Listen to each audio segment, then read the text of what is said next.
সুপ্রিয় শিক্ষার্থীরা, তোমরা সবাই কেমন আছো? আশা করি সবাই অনেক অনেক ভালো আছো। তোমরা যারা আগামী বছরের অর্থাৎ 2025 সালের এইচএসসি ও সমমান পরীক্ষায় অংশগ্রহণ করবে, তোমাদের পৌরনীতি ও সুশাসন প্রথম পত্র এবং দ্বিতীয় পত্র বিষয়ের সংক্ষিপ্ত সিলেবাস নিয়ে আমরা আজকের ভিডিওতে আলোচনা করব। শুরু করার আগে সবার কাছে ছোট্ট একটা রিকোয়েস্ট করছি, যারা এখনও আমাদের চ্যানেলটিকে সাবস্ক্রাইব করোনি তারা এখনই সাবস্ক্রাইব করে ফেলো। তোমরা ইতিমধ্যেই জেনেছো যে তোমাদের 25 সালে অনুষ্ঠিতব্য এইচএসসি ও সমমান পরীক্ষা 2023 সালে অনুষ্ঠিত এইচএসসি ও সমমান পরীক্ষার পুনর্বিন্যাসকৃত পাঠ্যসূচি অনুযায়ী অনুষ্ঠিত হবে। সো আমরা চলে এসেছি 2023 সালের পুনর্বিন্যাসকৃত পাঠ্যসূচিতে। কোভিড-19 প্রেক্ষিতে 2023 সালের এইচএসসি পরীক্ষার পুনর্বিন্যাসকৃত পাঠ্যসূচি, বিষয় পৌরনীতি ও সুশাসন, পত্র প্রথম, বিষয় কোড 269। আমরা প্রথমেই জেনে নেই যে কোন কোন অধ্যায়গুলো রয়েছে। প্রথমেই রয়েছে প্রথম অধ্যায় পৌরনীতি ও সুশাসন পরিচিতি। এই অধ্যায়টি আংশিক রয়েছে, তাই আমাদের জেনে নিতে হবে যে বইয়ের কোন কোন পাঠ পড়তে হবে। পৌরনীতি, পৌরনীতির ধারণা, পৌরনীতির পরিধি। সুশাসন, সুশাসনের ধারণা, সুশাসনের বৈশিষ্ট্য। পৌরনীতি ও সুশাসনের ক্রমবিকাশ। এই পাঠগুলো পড়লেই হয়ে যাবে, এই অধ্যায়ের বাকি পাঠগুলো পড়তে হবে না। এরপর রয়েছে তৃতীয় অধ্যায় মূল্যবোধ, আইন, স্বাধীনতা ও সাম্য। এই অধ্যায়টি পুরোটাই পড়তে হবে। এরপর রয়েছে পঞ্চম অধ্যায় নাগরিক অধিকার ও কর্তব্য এবং মানবাধিকার। এই অধ্যায়টিও পুরোটাই পড়তে হবে।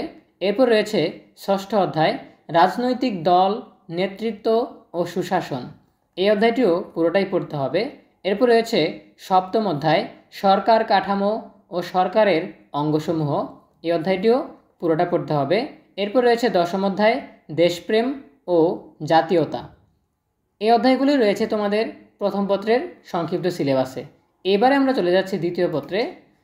সো আমরা HSC civics second paper open করছি।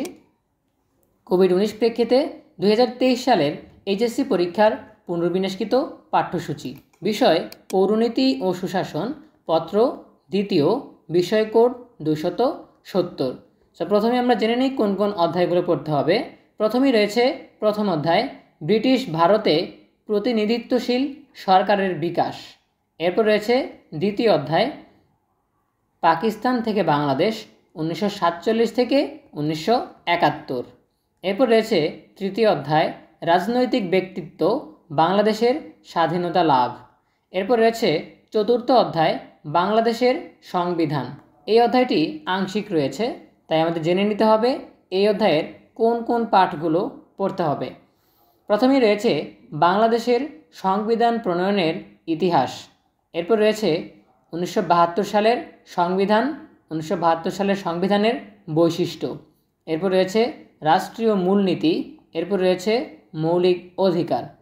সো এই অধ্যায়ের এই পাঠগুলো পড়লেই হবে, বাকি পাঠগুলো পড়তে হবে না। এরপর রয়েছে সপ্তম অধ্যায় সাংবিধানিক প্রতিষ্ঠান।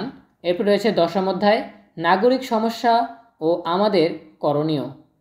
এই ছিল তোমাদের দ্বিতীয় পত্রের সিলেবাস।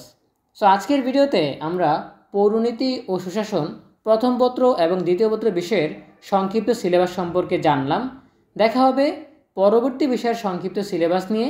সেই পর্যন্ত সবাই ভালো থাকো, সুস্থ থাকো, নিরাপদে থাকো। সকলের জন্য রইল অনেক অনেক শুভকামনা। ধন্যবাদ সবাইকে।